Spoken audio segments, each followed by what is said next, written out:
தமிழகத்தில் 44 நீதிமன்ற வளாகங்களில் உள்ள 51 நீதிமன்றங்களை இணைக்கும் வகையில் 5,23,00,000 ரூபாய் செலவில் காணொலி கலந்துரையாடல் விரிவுபடுத்தப்படும். அனைத்து மத்திய சிறைகள், பெண்கள் தனிச்சிறைகள் மற்றும் புதுக்கோட்டை பாஸ்டல் பள்ளியில் கூடுதலாக 100 சிசிடிவி மற்றும் ஐபி கேமராக்கள் பொருத்தப்படும். மேலும் சிறைவாசிகளின் அனைத்து விவரங்களையும் உள்ளடக்கிய ஸ்மார்ட் கார்டு வழங்கும் முறை 4 கோடி ரூபாய் செலவில் செயல்படுத்தப்படும். திருப்பூரில் 13 நீதிமன்றங்களை உள்ளடக்கிய ஒருங்கிணைந்த நீதிமன்ற கட்டடம் 33 கோடியே 75 லட்சம் ரூபாய் மதிப்பீட்டில் கட்டப்படும் என்பன உள்ளிட்ட பல்வேறு அறிவிப்புகளை முதலமைச்சர் செல்வி ஜெயலலிதா சட்டமன்ற பேரவை விதி 110 கீழ் பேரவையில் இன்று வெளியிட்டார். வழிகாவலின் போது சிறைவாசிகள் தப்பித்தல் மற்றும் சிறைவாசிகள் மீதான தாக்குதல்கள் போன்ற அசம்பாவித நிகழ்வுகள் ஏற்படாமல் தடுக்கவும், வழிகாவல் மற்றும் போக்குவரத்திற்காக ஆகும் செலவை குறைக்கும் வகையிலும் காணொலி கலந்துரையாடல் மூலம் சிறைவாசிகளின் காவல் நீட்டிப்புக்கு வழி செய்யும் வகையிலான திட்டம் எனது தலைமையிலான அரசால் 2004ஆம் ஆண்டு அறிமுகப்படுத்தப்பட்டது. தற்போது இத்திட்டம் அனைத்து மத்திய சிறைகள் மற்றும் பெண்கள் தனிச்சிறைகள் உள்ளிட்ட 33 சிறை வளாகங்கள், 136 நீதிமன்ற வளாகங்களில் உள்ள 352 நீதிமன்றங்களுடன் இணைக்கப்பட்டு செயலாக்கத்தில் உள்ளன. காணொலி கலந்துரையாடல் மூலம் சிறைவாசிகளை நீதிமன்றங்களில் முன்னிலைப்படுத்தும் வசதி இந்த ஆண்டு மேலும் 44 நீதிமன்ற வளாகங்களில் உள்ள 51 நீதிமன்றங்களை இணைக்கும் வகையில் 5 கோடியே 23 லட்சம் ரூபாய் செலவில் விரிவுபடுத்தப்படும்.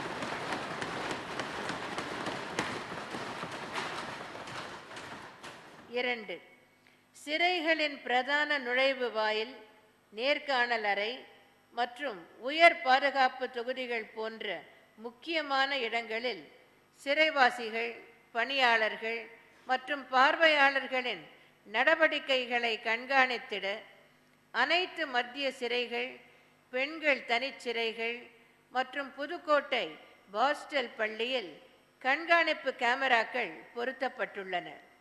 இந்த சிறைச்சாலைகளில் கூடுதல் கண்காணிப்பு கேமராக்கள் அமைக்க வேண்டிய தேவையை கருத்திற்கொண்டு மேலும் 100 சிசிடிவி மற்றும் ஐபி கேமராக்கள் பொருத்தப்படும். மேலும் இச்சிறைகளில் உள்ள சிறைவாசிகளின் அனைத்து விவரங்களையும் உள்ளடக்கிய ஸ்மார்ட் கார்டு வழங்கும் முறை அறிமுகப்படுத்தப்படும். இவை 4 கோடி ரூபாய் செலவில் செயல்படுத்தப்படும்.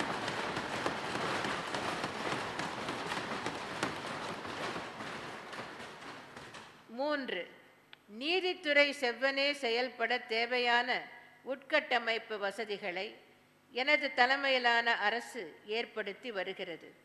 அனைத்து நீதிமன்றங்களும் தேவையான வசதிகளுடன் சொந்த கட்டடங்களில் இயங்க வேண்டும் என்பதே எனது விருப்பமாகும்.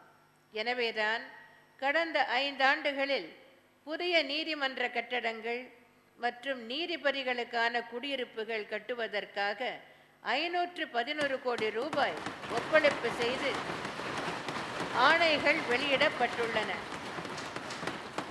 தற்பொழுது 89.6% நீதிமன்றங்கள் சொந்த கட்டடங்களில் இயங்கி வருகின்றன.